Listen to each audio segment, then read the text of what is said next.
Assalamualaikum. Hai semua, masih di catatan istimewa. Kesultanan Cirebon dan Kerajaan Pajajaran memiliki perbedaan signifikan dalam hal kekuatan militer, sumber daya dan infrastruktur yang menyebabkan kekuatan Cirebon dianggap tidak sebanding dengan Pajajaran. Namun meski kekuatan tidak sebanding, Kesultanan Cirebon memperoleh kekuatan tambahan dari Demak.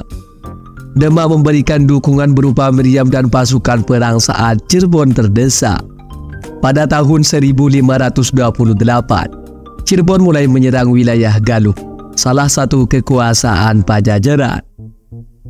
Namun apakah penyerangan ini berhasil? Berikut kami ulas seputar pertempuran Kesultanan Cirebon versus Kerajaan Pajajaran versi catatan istimewa. Bagi kamu yang penasaran, tonton sampai habis.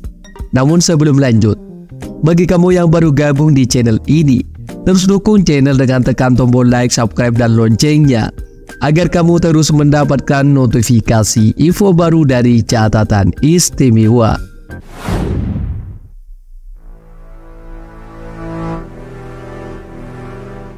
Setelah Prabu Siliwangi turun dari tahta, Kerajaan Pajajaran terus mengalami kemunduran.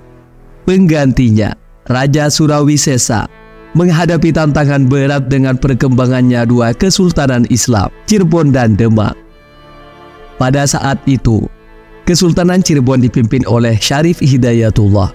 Meskipun tidak memiliki pasukan besar dan benteng yang kuat, Cirebon mendapat dukungan signifikan dari Kerajaan Demak. Koalisi ini menjadi ancaman besar bagi Kerajaan Pajajaran. Karena kalah perang dari koalisi ini, Raja Surawisesa harus menyerahkan sebagian besar wilayah kekuasaannya di pesisir utara pantai Jawa. Hal ini diuraikan dalam buku hitam putih Pajajaran dari Kejayaan hingga Keruntuhan Kerajaan Pajajaran, karya Ferry Taufik. Kesultanan Cirebon, meskipun kekuatannya tidak sebanding, memperoleh kekuatan tambahan dari Demak.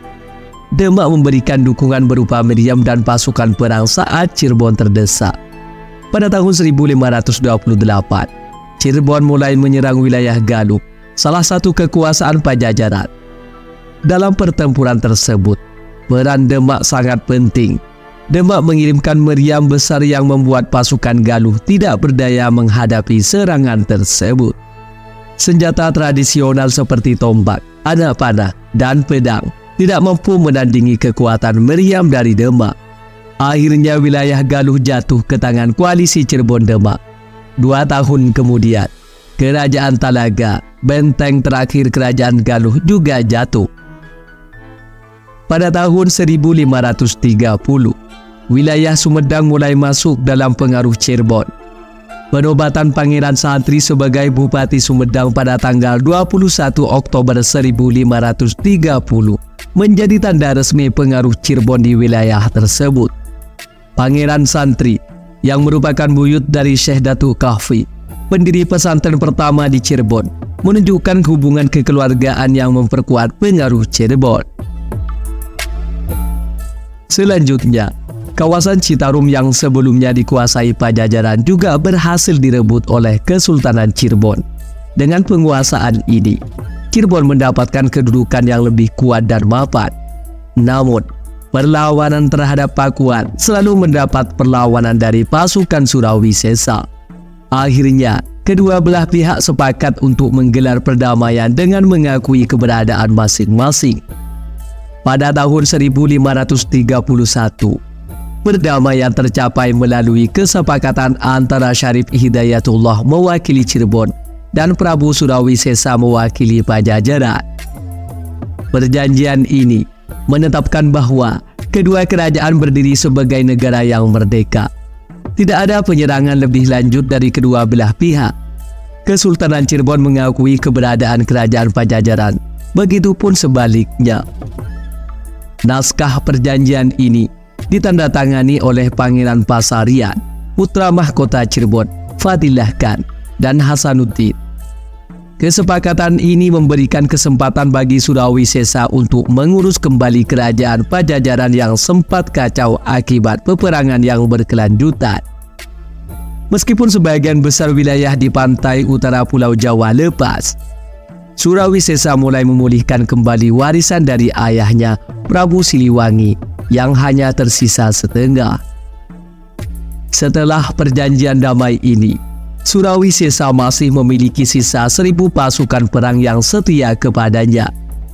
Meskipun merasa sangat menyesal karena tidak mampu menjaga amanah ayahnya untuk mempertahankan pakuan Pajajaran tetap utuh, ia tetap berusaha membangun kembali kerajaannya dari sisa-sisa yang ada. Surawi Sesa menghadapi tantangan besar dalam memulihkan Pajajaran. Dia harus menghadapi kekuatan koalisi Demak Cirebon yang kuat. Dukungan Demak kepada Cirebon membuat perjuangan Surawi Sesa semakin sulit. Selain kekuatan militer, koalisi ini juga membawa dampak politik yang signifikan bagi Pajajaran. Kehilangan wilayah pesisir utara Jawa yang kaya sumber daya maritim merupakan pukulan besar bagi Pajajaran. Wilayah-wilayah ini sebelumnya merupakan pusat perdagangan dan maritim yang penting bagi kerajaan. Kehilangan ini tidak hanya melemahkan kekuatan militer Pajajaran, tetapi juga mempengaruhi perekonomian kerajaan secara keseluruhan. Perjanjian damai antara Cirebon dan Pajajaran membawa sedikit ketenangan bagi kedua belah pihak. Meskipun perdamaian tercipta, tantangan bagi Surawi Sesa masih jauh dari selesai. Dia harus membangun kembali kekuatan militernya dan memperkuat pertahanan kerajaan untuk menghadapi ancaman dari luar.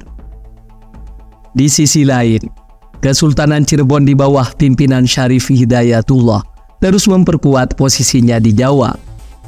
Dukungan dari Demak memberikan keunggulan strategis bagi Cirebon dalam menghadapi Pajajaran.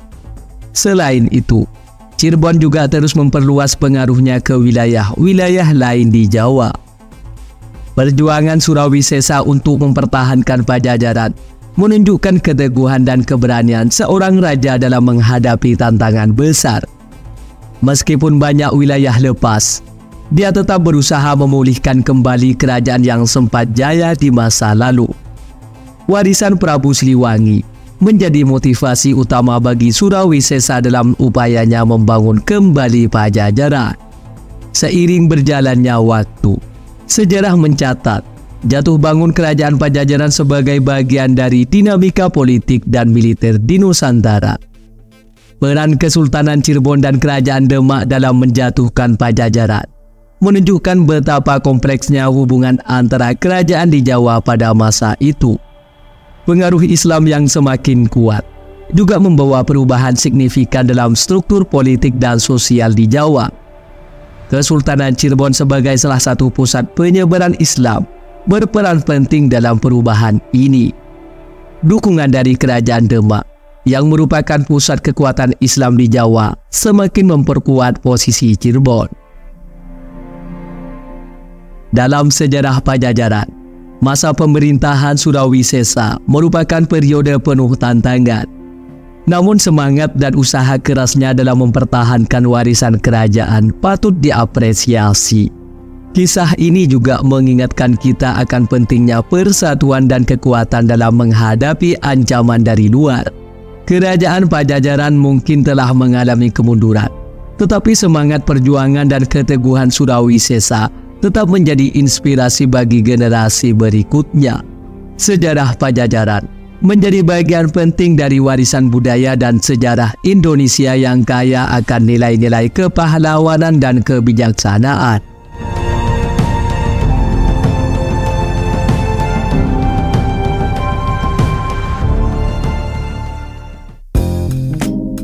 Demikian seputar pertempuran Kesultanan Cirebon versus Kerajaan Pajajaran versi catatan istimewa.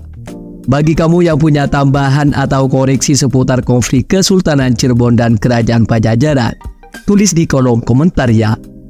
Sampai sini dulu guys. Sampai bertemu kembali di catatan istimewa selanjutnya. Wassalam.